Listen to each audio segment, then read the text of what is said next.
بسم اللہ الرحمن الرحیم السلام علیکم ورحمۃ اللہ وبرکاتہ۔ محترم سامعین، جیسا کہ آپ لوگوں کو معلوم ہے کہ ربیع الاول کا مہینہ شروع ہے اور حضور نبی کریم صلی اللہ علیہ وسلم کی سیرت کے جلسے اور تقریبات ربیع الاول میں ہمارے دیوبندی علماء اور ہمارے دیوبندی مدارس جو ہے تقریباً تمام ملک میں اس طرح کے جلسے اور جلوس ہوتے ہیں۔ تو آج آپ لوگوں کے ساتھ جامعہ دارالعلوم کراچی کا فتویٰ شیئر کرتے ہیں کہ جامعہ دارالعلوم کراچی کے مفتیان حضرات اس بارے میں کیا فرماتے ہیں کہ حضور نبی کریم صلی اللہ علیہ وسلم کی سیرت کے جلسے اور تقریبات ربیع الاول کے ساتھ خاص کرنے کے متعلق ان کی کیا رائے ہے اور مفتابی قول کیا ہے۔ محترم سامعین، جامعہ دارالعلوم کراچی کے مفتیان حضرات سے پوچھا گیا ہے کہ آیا جو پاکستان میں ہمارے جو دیوبندی علماء ہیں وہ بھی اس ربیع الاول کے مہینے میں تقریبات مقرر کرتے ہیں، جلسے اور جلوس کرتے ہیں، اس کے بارے میں پوچھا گیا ہے۔ تو جواب میں جامعہ دارالعلوم کراچی کے مفتیان حضرات لکھتے ہیں کہ نبی کریم صلی اللہ علیہ وسلم کی سیرت طیبہ کا تذکرہ کرنا بلا شبہ موجب خیر اور برکت، افضل ترین عبادت اور سعادت دنیا اور آخرت ہے،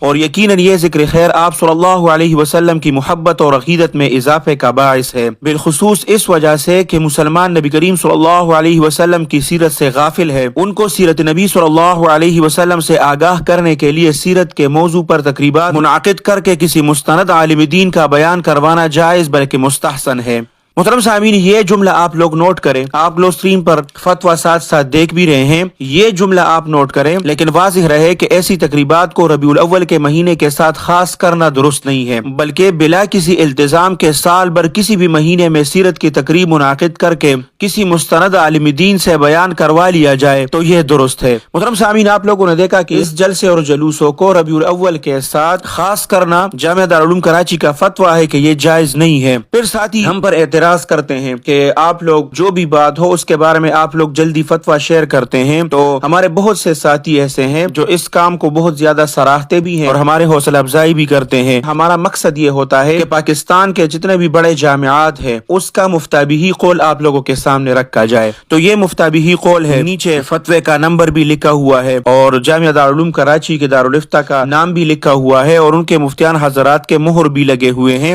تو آپ لوگ وہاں پر جا کر یہ معلوم خود بھی کر سکتے ہیں۔ اس میں تو ہمارا اپنا کوئی ذاتی رائے شامل نہیں ہے، جتنے بھی بڑے جامعات ہیں ہم اس کے فتاوی جات آپ لوگوں کے ساتھ شیئر کرتے ہیں۔ تو جتنے بھی ہمارے ساتھی ہیں، اس سال جو ہو گیا وہ ہو گیا، لیکن آئندہ پورے سال میں اس پروگرامات کو جاری اور ساری رکھ کے صرف ربیع الاول کے ساتھ اس کو خاص نہ کیا جائے، اور پورے سال سیرت کے لیے ہفتے میں ایک دن، مہینے میں ایک دن وہ مقرر کیا جائے۔ اگر اس ترتیب کے ساتھ ربیع الاول میں بھی، مثال کے طور پر مہینے میں ایک دن مقرر ہے، اگر وہ ربیع الاول میں بھی آ جائے تو پھر اس میں کوئی مذائقہ نہیں ہے، لیکن صرف اس مہینے کے ساتھ خاص کرنا تو دارالعلوم کراچی کے مفتیان حضرات فرماتے ہیں کہ یہ جائز نہیں ہے، اس لیے اس سے اجتناب کیا جائے۔ اللہ سبحانہ و تعالی آپ سب کو اپنے حفظ اور امان میں رکھے، اپنے خصوصی دعاؤں میں یاد رکھے۔ السلام علیکم ورحمۃ اللہ وبرکاتہ۔ الحق وزهق الباطل إن الباطل كان زهوقا۔